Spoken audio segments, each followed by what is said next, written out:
Duncan was bloody brilliant at starting things. New Year's Day, he'd be up at 5 a.m, trainers laced, gym bag packed, motivation through the roof. First week, absolutely crushing it. He felt unstoppable. But by week 3, the alarm went off at 5 a.m. and he'd think, I don't feel like it today. And that was it. Game over. Back to the couch. Back to the excuses. Back to waiting for the next wave of motivation to magically appear. I'm Callum, and I've got your raw daily fuel for today. Here's the brutal truth nobody wants to hear. Motivation is rubbish. It's unreliable. It's inconsistent. And if you're depending on it to transform your life, you're setting yourself up to fail. Motivation is like the weather. Sometimes it's there, sometimes it's not, and you have zero bloody control over it. Today, I'm going to show you exactly why motivation fails, what actually works instead, and how to build a life where you don't need to feel like it to do it. Because relying on motivation is amateur hour, and you're better than that. Let's start with why motivation is such a terrible strategy. Motivation is an emotion, and emotions are temporary. You can't build a lasting transformation on something that changes with your mood, your stress level, whether you slept well, or what happened at work that day. It's like trying to build a house on quicksand. It might look good for a minute, but it's all coming down. Duncan would wake up motivated on Monday, demotivated by Wednesday, and by Friday he'd convinced himself he'd start again next week. This cycle repeated for 2 years. 2 years. He kept waiting for motivation to stick around long enough for him to build momentum. But motivation doesn't stick around. That's not how it works. Motivation shows up, gets you excited, then buggers off when things get difficult. Here's what works instead: systems and discipline. Systems are the structures you build that make the right choices automatic. Discipline is doing what needs to be done, whether you feel like it or not. Systems remove the need for motivation. Discipline replaces motivation. And together, they create lasting change that doesn't collapse the moment you have a bad day. Let me show you what a system looks like. Duncan used to rely on motivation to get him to the gym. His gym bag was somewhere in the house. He'd have to remember to pack it. He'd have to find his trainers. He'd have to decide what workout to do when he got there. Every single one of these decisions was an opportunity for motivation to fail him. And it did, repeatedly. Then he built a system. Gym bag packed, and by the door every night before bed. Trainers inside. Workout written down the night before. Gym clothes laid out. Alarm across the room, so he had to get out of bed to turn it off. No decisions to make in the morning. No relying on motivation. The system made going to the gym the path of least resistance. That's what a proper system does. It makes the right choice the easy choice. You're not fighting yourself. You're not depending on feeling motivated. You're just following the system you built when you were thinking clearly.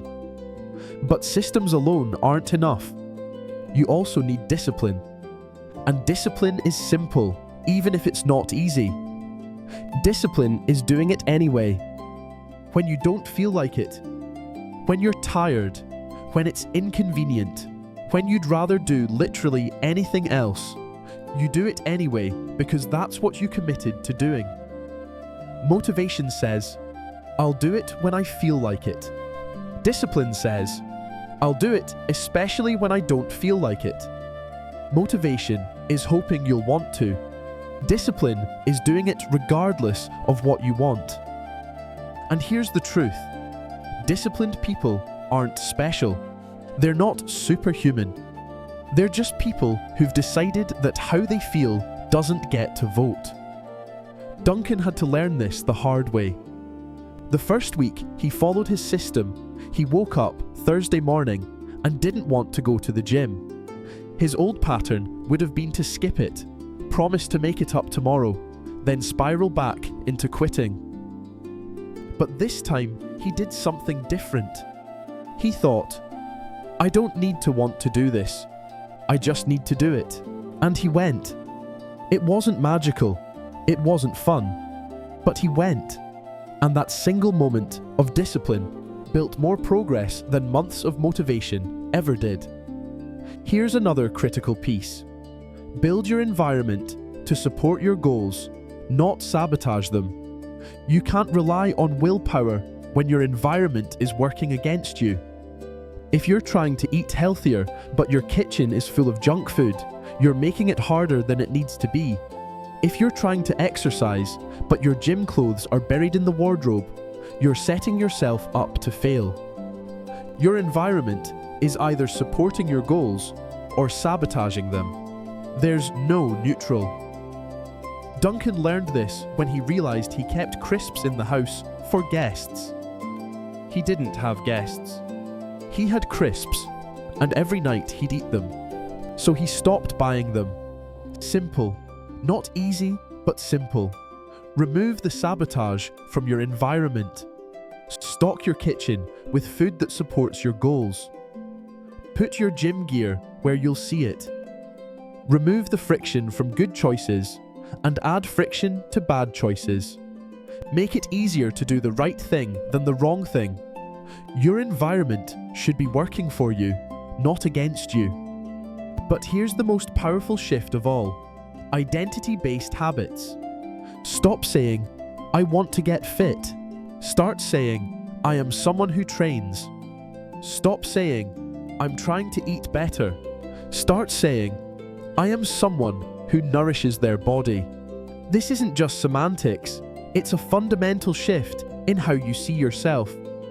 I want to is a wish. I am is an identity. And people act consistently with their identity.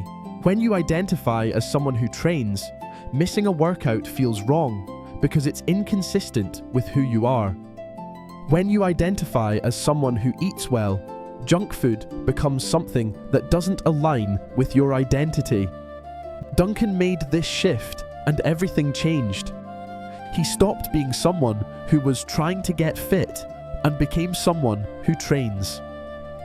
On days he didn't feel like going to the gym, it wasn't about motivation, it was about identity. I'm someone who trains. This is what I do. And he went. Here's your challenge, and it's going to separate you from everyone who keeps relying on motivation. Build one system this week that removes the need for motivation. Pack your gym bag tonight. Prep your meals on Sunday. Lay out your workout clothes. Write down your schedule. Remove one piece of friction from the good choice you want to make. Then practice discipline. On the day you don't feel like it, and that day will come, do it anyway.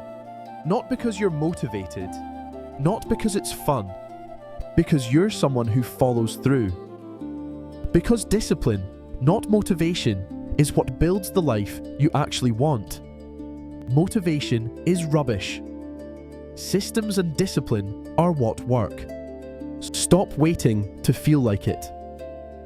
Start building structures that don't require it. That's your raw daily fuel for today. I'm Callum. Build the bloody system